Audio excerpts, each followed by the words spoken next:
We've got blue sky, we've had dry weather, and we have lots of seeds ready to collect on our perennials.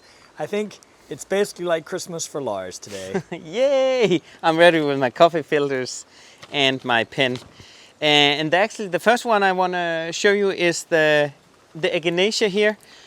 I look which seed pods are ready, because you would think, okay, is this one, it's still, and they're kind of very spiky here. So this one, the kind of green ones, still a little bit soft. They get more spiky the browner and more mature the seed pods get. So I kind of look for the ones that's finished flowering, well, the petals are kind of fallen off, like here. Then you can really see now they really like porcupines, almost super spiky here and all brown. And this one, I'll just take it, whoopsie. I'll just take it over, then it's a bit easier to show you. So here, this one is actually ready. You can have gloves on as well, but this one, just by almost gently touching it, you can kind of pull it over here and notice, oh, and a ladybug too. And some of them are lean because they all so very decorative. But I collect them in very dry weather, and then it's the bottom that here, the very thick piece here, that's actually the seed here that sits in the bottom of the seed pod here. So all these thick ones, those are the one that's the actual seed. And so there's different things you could do. Here, sometimes I just kind of let the plant self-sow around. You could also just drizzle them around the plant here. You could also, some of them I collect in coffee filters with names on. And the thing is with Echinacea seeds is that it needs a period of cold stratification, and that means changing temperatures. So what I do, either leave it out here, but that once I collect, I sow them in the unheated greenhouse we have in beginning right after Christmas, actually, just beginning of January, when it's boring, you want to do something. So sow them in some pots or in a tray in the greenhouse. Just mist them a little bit, don't overwater, and then I'll leave them there. And then nature actually does all the changing temperatures. And then in March they actually start to germinate, and then I can plant them out. In that way, if I sow them in there, they get a little bit bigger, and then I can plant them out. Normally, typically they flower on the second year, so it's really good to be patient with these Echinaceas. And in general, perennial, some of them flower in the second year. So it's all about being really patient. The thing, if you direct sow, either do around the plant, or if you sow in an area in the garden directly, I always add a little label to it or a little stick, so I know, because it can be hard to recognize what's a baby Echinacea and what's a weed. So in that way, if you do it there, you can totally do that, but then have a little label, so then it's easier to know. So this one I'm gonna take in and really make sure they are dry.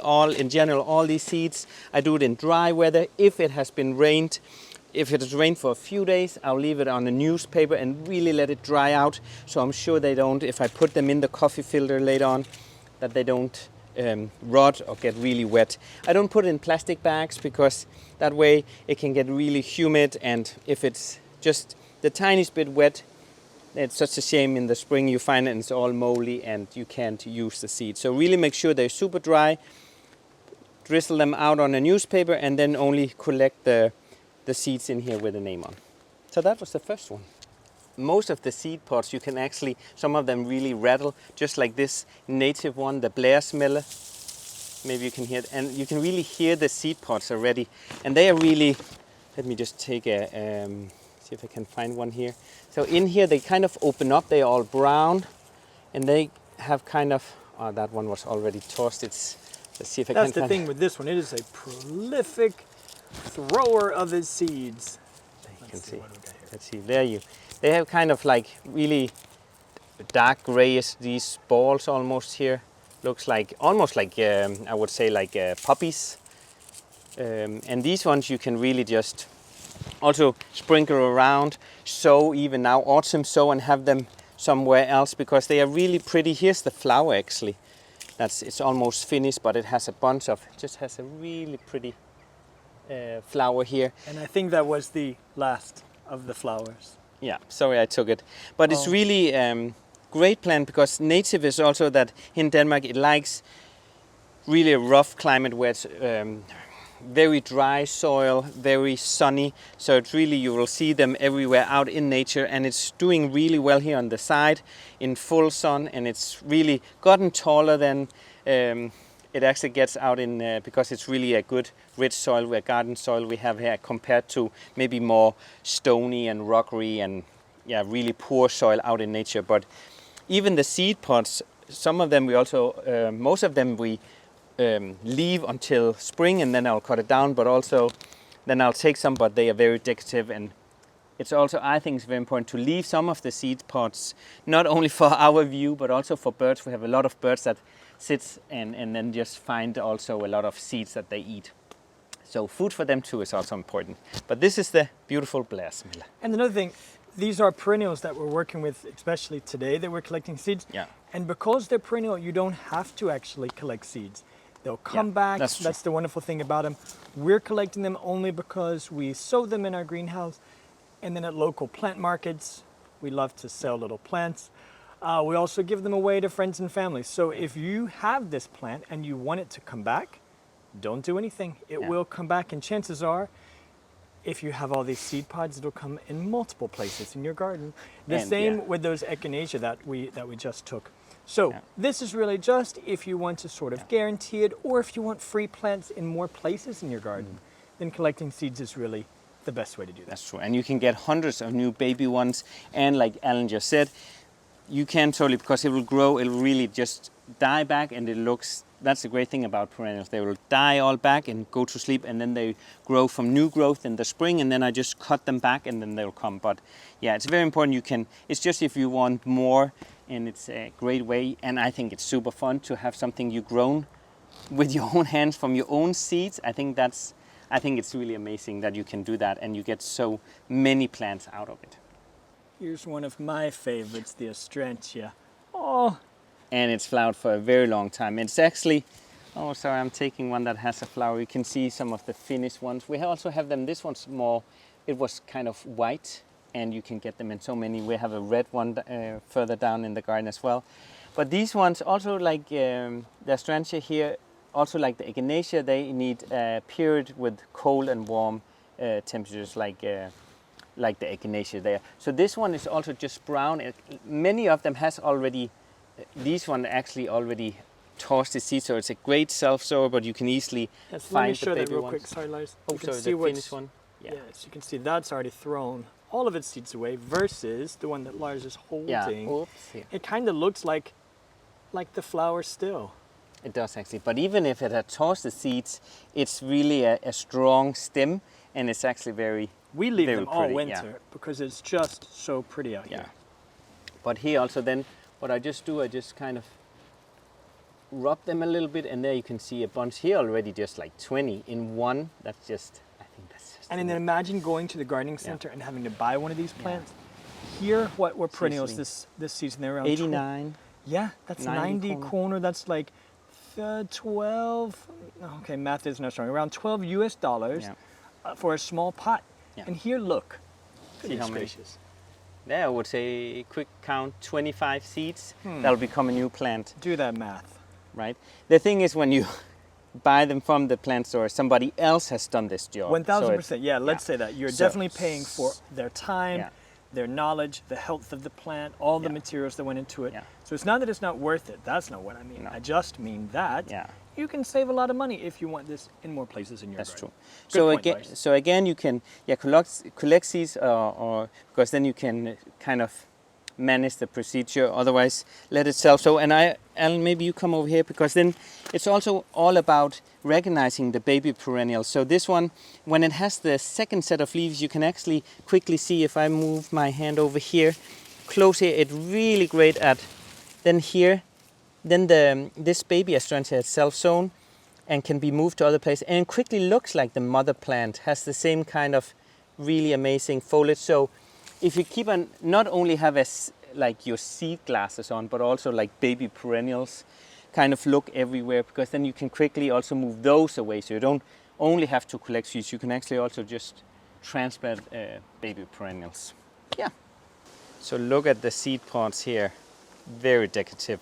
The Asters here, that actually just finished. Here you can see Yeah, the sad finished left over The here. last of the flowers. Yeah. Thanks, Lars. But here, like, they kind of finish flowering, but you really got to wait until they look like a dandelion here. And then you can... And they really are. Right. Look at that. dandelion. Right. Oh, Look great. at that. Asters everywhere. Right. And so again down there, if they don't fly away... It's windy today. Whoops, yeah, it totally flies away. But the seed is like down there, so it's actually just like a dandelion. Those ones I would typically... You could also, if you have an area, but typically just to keep an eye on it, I would, because that can really look like the small seedlings can look like a weed. So those I typically sow in a pot in the greenhouse. And you could also do them in early spring. And then you have a bunch more, because Asters is really great here and to have a pop of color in late autumn. I think those are really, really nice. We're at the end of September and they've just started turning. And it really large, the way they're flying all around, she feels like Oprah. You get an aster, you get an aster. Yeah, right. Ooh, there we go. Oh, the neighborhood's going to love us. Yeah. And actually, when I was a kid, we would blow, and if there would, you would say the ones being back is all how many girlfriends or boyfriends you had. Really? But you do that with dandelions, not with asters. No, not that. Yeah, I meant dandelions, but it's the same kind of. It same looks the principle, same. Yeah, same right. idea. Yeah. Actually, next to it, there's a few other ones that I just want to show right away. And to see if it's ready, we have the Dreieblomst here. They might not be ready in this section. Let's just try. But here, because they are still very green, so I just want to show that they actually sit in here. It's kind of getting dark and it might not be ready. I want to try and see if we have some. They have the, I'll take one out here, see if I can get them out. The seeds, I might have to show that the white. No, actually, yeah. So this is, I was way too excited for this. This green stem shows it's not ready yet. But another one, I'm going to take you to the white one in a minute. But here we have the Lægestock rosa, and it looks like the common hollyhocks, but the foliage is really, really nice. And up here sits a bunch of seeds here that's finished. It flowers for a very long time, and you really got to look for the really brown ones that's finished. This one, let me take this one if I can. We have one right here. So it's also like the common hollyhocks.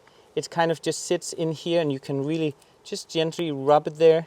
It sits up there, and do it in dry weather because they have a tendency, because they sit so close together, they will get very wet and easily rot if you're not careful. So these ones, I have great success with sowing now.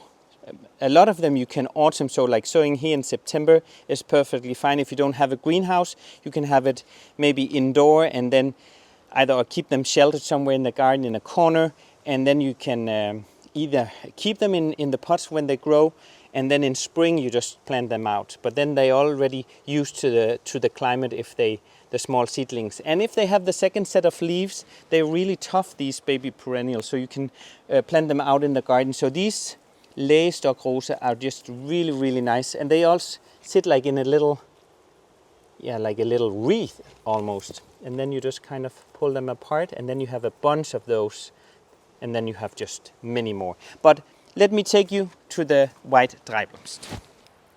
So here we are actually at the white Dreieblomst, and as you can see, that's so much more ready. The seed pods here are not green, and this is going to be so much better. So let's see. I'll try and give it a shake and look at all those. And as you can see, seeds are very different. Some are super tiny, some are super big, and these ones are actually really nice and big, so very easy to look at. So I'll definitely keep these ones because I like the white and the pink one as well. So I'm going to shake those in here. So I'm going to use these ones, and then I'm going to look for some more seeds. And by the way, while we're here, can we just say, you know, a lot of people, I don't know, maybe it's just me getting on my soapbox. I do this every year, but the garden at this time of year, even though things are dying back and starting to be finished, it's still really pretty. Yeah. You know, when you see all these seed heads everywhere and you see there's still so much life, even though it's changing colors, it's still a nice time of year. Yeah, it is. So, anyway, just want to put that out there. Actually, when you're here, let's just take another one here. It was even more red here, but it's the Dauer, the Burning Heart, and it has dark foliage, and even now when it's finished, it's just been really nice. Actually didn't need any staking. We also have a more orange color. You can. It's really nice because the contrast to the green foliage on the other perennials are really nice. It's really just having it for the foliage would actually be fine with me. I like that. So these ones are actually the last seeds. So what we look for, see they kind of go back here. So they're finished flowering. And the thing is, Alan is also really good at deadheading. And that's a great thing. We do that in the beginning of the season. For example, like this blåhat here, also native to Denmark. I'm going to show you that in a minute. But the thing is, it's a great balance because early in the season, this one, the blåhat, has flowered for 5 months now. Actually, because Alan has been deadheading, meaning taking all these that's finished, he just popped those off, and the plant, because the either if it's an annual, perennial, whatever, the main goal is to make babies, to make a flower and then reproduce. So by just deadheading all the time, even these ones, by deadheading all summer, you really encourage the plant to make, I need to make more flowers because I didn't get to make a baby or babies. But, and that's exactly right, but we stop deadheading when, so for example, this I would have already taken off by now. Yeah. But once I start looking around and I stop seeing that it has new blooms, then I stop deadheading. Yeah. Because we know that we really want to keep these seeds. So there does come a point where the plant, you can't fool it forever. There is a natural end to its life. When it gets cooler and things like that. And when you start to see that coming, then you just stop deadheading. Yeah, because here it still has, I think this one, the blåhat, is going to keep on going because it still has a bunch of flowers coming. So this one just keeps going. But we can really see we have some here where it's super close. The blåhat, Alan, that's his really great job. I love that he does that because I forget that. But then we have some blåhat further in the flower bed, and they don't have the same kind of pop of color still because it went to seed before we took it away. So, but okay, back to the dowry here. We have one up at the top here, main top. That is all brown and dry. And let me see if I can get some. And these ones, normally, yes, here we go. I just give a little this one and get it. Also, depending on how you get some of the spiky ones, there's different methods. Sometimes you can blow if there's any leftover. But these really almost looks like an Echinacea one. These ones, dowry, I would sow in pots now in the greenhouse because then they would be even bigger for next year and planting out. Otherwise, you could also sow them in spring and you might have a little flowering already next year, the same year. But sometimes it does take some time for these ones. So these ones I'm going to keep. And the blåhat, let's see if there is any. We might have to go and find a different one because I'm not This sure one loses its seeds so quickly. It does actually. I don't know if we can find it. I'm just looking here. Maybe we are lucky here. This one. I think this one is it's still green. I'm going to look for the other one. I think we'll have to do this one another day because I'm keeping my eye on it. You have been deadheading! Yeah, because it keeps blooming. So as soon as I see it start to slow down. But the bees are just loving this one. So another late bloomer is this Liatris Baby Joe. Very low variety. We have one right behind me as tall as me, almost 2 meters. But flowers very late and upright. I don't need any staking. And it has finished flowering and tracked just a lot of insects. So it has finished here, but then when I kind of every day go and look when it's ready, and it's almost like the Asters. I'll try and get one here. It also has the, see if I can pull it out. Also just the petals are just like falling out like this easily. Also spread by the wind here. So this one I'm definitely going to keep because I like the foliage. It's really, and as I mentioned, the stems are really up straight here. It doesn't need any staking, which is really great if you live somewhere super windy. And I just love the foliage. It's also, when it has these seed pods, really, really pretty. As the Echinacea, it also need cold stratification. So these ones I sow in the greenhouse in January, and then in March they will start to pop up. I have them several places. This is actually a plant I bought somewhere, but then because I really liked it, then I have produced a bunch more in other groups. So it kind of also repeats this one because it flowers so long. So I have perennials that flower throughout the whole season. So this is definitely one I need to sow more of. Here's one of our favorites. It's the Liatris. Back up here in the corner. Very pretty. Finally ready. Yes, so, and also just the whole foliage is very special, and then it's all flowers in a bright neon purple actually. These ones are finished, but they are still not ready, this one. So what I look for is the ones that's on the other side here kind of pop open. It almost looks like a dandelion again. So I can actually just pull them off here, and the seeds are, compared to the asters, also a little bit thicker here. You can really see how the black seed is there. And the same with some of the other ones I mentioned, like the Echinacea. These also need cold stratification. So I sow them in, actually you could also let it self-sow here. But I sow it in January, and then it germinates around March.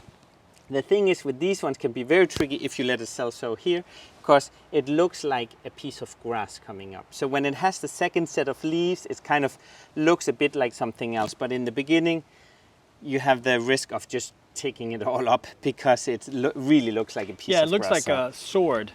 Yes, that's a sword, like a little blade of grass, like one tiny blade of grass. But these ones are like, coming out of the ground. So these ones I definitely have too. And maybe while we are here, I should show the snapdragons right behind you. Sure, let me turn around. Okay. So here we have the snapdragons, and these ones are in our areas normally just an annual. Sometimes they survive the winter, and then in the second year they will wither back. So I always collect seeds of that one, and it's a hardy annual, so you could sow them now. I'll pop them in the greenhouse, and then you can have them bigger next year. Otherwise in spring you can also sow them, because I like to sow throughout the whole season actually. Spring, summer, autumn and winter. So these ones are kind of opened now. They're all brown, not green anymore. So that's what you want to look for. It looks really kind of scary. The top there looks like a little skull here. I can't focus. But it's like, these ones are really small. So what I do, look at this, just looks, oh, that's satisfying. Look at all these just free snapdragons. So these ones I'm gonna definitely keep. And there's so many different colors. This is a beautiful white one. We have some orange one, red ones and pink ones in the back. They're really pretty. And look what they do. Maybe you already know, but look. And in Danish called løvemund, because it looks like a lion's mouth. So when you open here, imagine that it shouts. Or like a lion? Like, yeah, right? So løvemund, that's really funny, I think. And the bees, then they will climb down there. I think it's just a really pretty one, and you can get them in so many different colors. So definitely one we want to keep in the garden. While we're right here, Lars, why don't we go ahead and take this, the which one? Linaria right here behind you. Oh yeah, the Toscamon. Okay, let's see here. There's actually some, and here also it's about great at self-sowing. You can quickly recognize it by the, let me show you the foliage here. And it just spreads, comes up here and there and everywhere. So you want to see, here's one, see the seed pod here is finished flowering. It's green, so this one is not ready yet. So I would actually have to go and find one that's better. I would say, let's see. Oh, here there's one. Here they are all brown and finished. And then you can, they are very tiny, the seeds here. Let me see if I can find more, because they're actually very small. Some of them have already self-sowed here. This one maybe. And they are super tiny, tinier than the, oh, there's not much left there, but they are so tiny there. You can see them, they are so small, like a black little dot. And these one also need cold stratification to germinate. So these ones, most of the time I just let it self-sow, and because that's the easiest way. You could also put it in a big tray in January in the greenhouse, and then they will germinate. Here, over here, actually you can see one that's finished flowering, but you can quickly see how they have these kind of, without the flower even, looks like a little tiny Christmas tree. So you can quickly spot them somewhere. Like even here, look, here there's one. And that's not going to be a perfect spot right on the path here, but there's like a baby Toscamon. So this one has to go a different spot. But great for insects, so definitely, and we have them in all these, look at this color. This beautiful purple here, and in light purple, great for the insects, and flower for a very long time. So this one we always have to have in the garden. So before I let you go, I just want to show you things I've already shown here in August or throughout here in September. Some perennial seeds that I collected, also some biennials. Here is Eupatorium here, that variety that gets purple stems here. And great thing about sowing those, like digitalis as well, not only perennials, but sow them this year, because then the first year they do the foliage, and then the second year they have the great flower, and then they kind of pass away, they die. But also perennials like this, the Toadflax, which is an early perennial native to Denmark, get these really pink, pretty flowers, looks like a little windmill. And as you can see here, I have a bunch. I'll put them out in groups. You don't have to, I never actually just sow one or two, because the chances of, if some of them die, you have a better chance that they survive. But you can easily plant them out in a clump. I do that. I don't put one and one. It takes too long for me to do that. And they do fine in a little group. I also have Heliopsis, stairways to heaven. And once they have the second leaf here, it's easy to recognize. Looks like little stairways, super cute. We have purple stouter salvia also. It has the second set of leaves. So there it really looks like a little stouter salvia. So these ones are actually grown in the greenhouse, yeah. Okay, but here's a question that we're going to get asked and that we answer a lot. Yeah. So, you autumn sowed them, they're doing really well, now what happens? Yeah. So where do you leave them all winter? Yeah. So depending on how late you do it, if you do it sow now September, depending on if you have a greenhouse, because if it has the second set of leaves, you could go ahead here in September still, you could plant them out in the garden, but the later you autumn sow, the chance of being too cold out in the garden is higher. So typically I would keep them in the greenhouse over winter because it's more protected. It's not a heated greenhouse, so it's still cold, so they will get used to the changing temperatures and still being hardened out actually. And then in early spring, when the frost is over, I can plant them out and they have grown really nicely. And then over winter I do have to water a little bit, but because it gets cooler, also these baby ones, they will kind of hibernate, and then I just really have to be careful not overwater them. Once they get a little bigger, I have them in a tray in the greenhouse, and then I can water from underneath, because if I keep on water here, these ones are super clever plants. They will be, oh, I don't need to grow long roots because I'll get water from above. So as soon as they grow, you can maybe also tilt the pot and you can see there's roots here. Then place it on we have shoe trays, and then I water them from underneath, and the roots search for that water, and then the roots gets much bigger, you get a much stronger plant. So in that way I would definitely keep it in the pots if it's here in September and they are still really small and you don't want birds or any other animals chewing on them. We don't have rabbits here, we are fenced in. But if you don't have a greenhouse, you could also somewhere sheltered, maybe even a raised flower bed, place them there, or somewhere in a corner in your garden. I would keep them there, or you could also wait for spring to sow them. But I think in that way, doing it now, the plants, the perennials and the hardy annuals, then they are stronger for next year. So I like doing it also now. So thank you so much for joining us this afternoon. Beautiful afternoon, right? Wow, the temperature is definitely getting cooler. Yeah. Our days are getting shorter, but blue sky and sunshine, ain't nobody complaining here. No. Lots of seeds to collect. One more job done, so that is really great. More seeds collected. So thank you so much for watching. Moin.